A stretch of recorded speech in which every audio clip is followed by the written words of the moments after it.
السلام علیکم ورحمۃ اللہ۔ میرے وطن پاکستان کے جو حالات ہیں وہ کسی سے چھپے ڈھکے نہیں ہیں۔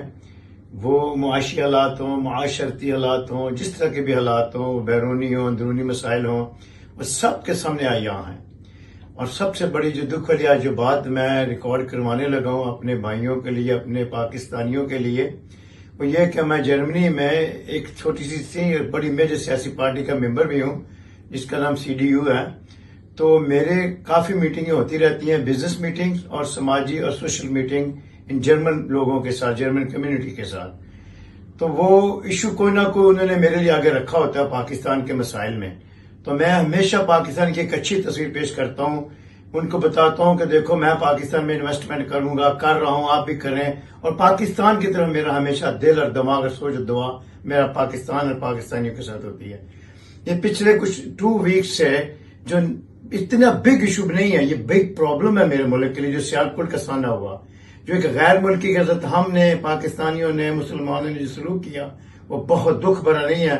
وہ ہمارے لیے ایک ذلت کی جو سی سبق ہے، ہمارے لیے ایک ذلت کا ایک وہ بن گیا ہوا ایک مسئلہ کہ یہ لوگ کہتے ہیں کہ وہاں نہ تم محفوظ ہو نہ تمہارے قوماس کو غیر ملکی محفوظ ہے۔ چلیں، جو اللہ تعالیٰ کر رہا ہے وہ بہتر کر رہا ہے، اس کو بہتر پتا ہے، یہ ہم سب اس کی مخلوق ہیں۔ میں نہ پروٹیسٹ کرنے کے لیے جب میں یہ بات ریکارڈ کروا رہا ہوں، میرا کوئی پروٹیسٹ نہیں ہے، میں نہ مذمت لفظ کو پسند کرتا ہوں۔ میں پریکٹیکل آدمی ہوں، میں تھیوری پہ یقین نہیں رکھتا۔ ہم نے جو کام کرنا ہے وہ سنت رسول کے مطابق کرنا ہے۔ وہ گزر گیا وقت، اللہ تعالیٰ کرے میرے وطن کو ترقی ہو، معاشی حالات میں، معاشرتی حالات میں، دین اور دنیا میں میرا وطن ترقی کرے، میرا وطن خوشحال ہو۔ خدا بند تعالیٰ رب العزت خدا تعالیٰ وہ کرے۔ جو سانہ فیصلہ آباد میں ہوا ہے، اس سے بڑا کیا دکھ والی بات ہے کہ دیکھیں، ایک وہ مختارہ مائی کے ساتھ ہوا، ایک ملالہ یوسف علی کے ساتھ ہوا۔ ان لوگوں نے اس کو پکڑ کے ان عورتوں کو تو ہمارے ملک کو بدنام کیا، مگر انہوں نے جیسا تیسا کر کے ان عورتوں کو عزت کا مقام دیا۔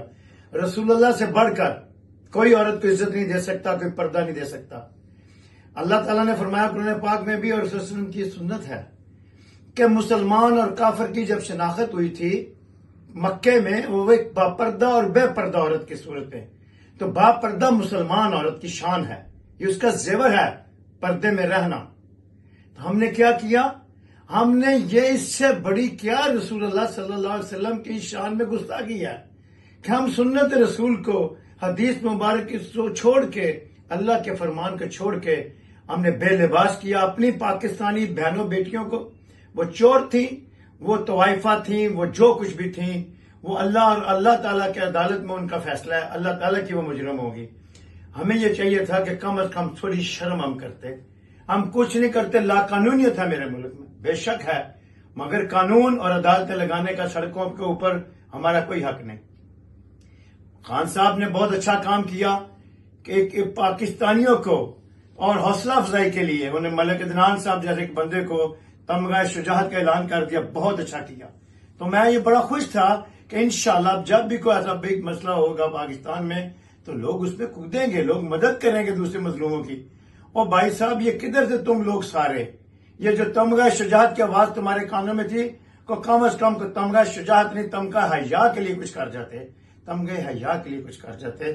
خدا تعالیٰ میرے وطن کی حفاظت فرمائے۔ اور اللہ تعالیٰ سے میں صرف دعا گوں اور دعا کروں گا، دعا کرتا رہوں گا، اللہ ہمیں ایسا رستہ دکھا۔ اگر ہم نہیں جانا چاہتے اس رستے کی طرف تو پھر تو جو مرضی کر، تیری لاٹھی بے آواز ہے۔ میں اپنے وطن کے لیے آواز ہر جگہ اٹھاؤں گا انشاءاللہ تعالیٰ، ہر چینل پہ، ہر پیپر پہ، ہر میڈیا پہ۔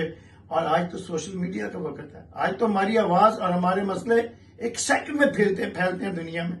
تو میں انشاءاللہ جلد پاکستان آ رہا ہوں، اور اس مسئلے کو خصوصاً یہ فیصلہ بدلسانے کو جہاں تک ہو سکا میں انشاءاللہ تعالیٰ لے کے جاؤں گا۔ اور اگر ان کی ضمانتیں ہو جاتی ہیں، ان ظالموں کی، ان کو سزا کم ہوتی ہے، تو انشاءاللہ میں ایسا کام کروں گا آئندہ انشاءاللہ کو بندہ ایسا جرأت نہ کرے کہ اپنی ماں بہنوں کو، اپنے پاکستانی والی عورتوں کو جیسی بھی ہیں ان کو بے حیا بے شرمی کی طرف نہ خود لے کے جائیں۔ میں پھر آخر میں یہ دعا گوں، اللہ تعالیٰ میرے وطن کی حفاظت فرما، اور وطن میں جو بے راہ روی پہ چل رہے ہیں، بے ہدایتیں ہیں، تو ہدایت دینا چاہے ہدایت دے، ان کو تو سزا دینا چاہے تو سزا دے، اور جو تیرے مومنین بندے اللہ ان کو اور طاقت عطا فرما۔ I feel to be proud to be Pakistani. شکر الحمدللہ، میری زندگی پاکستان کے لیے، میری جان پاکستان کے لیے ہے. انشاءاللہ تعالی میں پاکستان کے لیے مروں گا اور پاکستان کے لیے زندہ رہوں گا، میں اور میری اولاد. انشاءاللہ تعالی میں جلد پاکستان آؤں گا اور اپنے وطن کے لیے جو کچھ کر سکا کروں گا انشاءاللہ تعالی. آخر میں دعا گاؤں، اللہ تو محافظ اللہ دین اسلام کا اور میرے وطن کا. پاکستان زندہ باد.